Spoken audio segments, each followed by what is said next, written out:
মানুষের মুক্তিতে, একাকিত্বে আমরা মাঝে মাঝেই শব্দ খুঁজি যার কাছে, তিনি হলেন আমাদের ঠাকুর। রবীন্দ্রনাথ তার নিজের ঘরে তখনও জেগে। আমি রবীন্দ্রনাথকে কতটা জানি তার থেকে বড় ফ্যাক্টর হচ্ছে যে রবীন্দ্রনাথ আমাকে কতটা জেনে বসে আছে।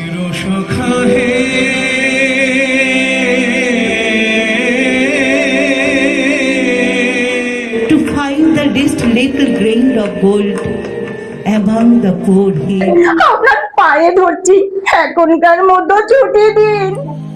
সখী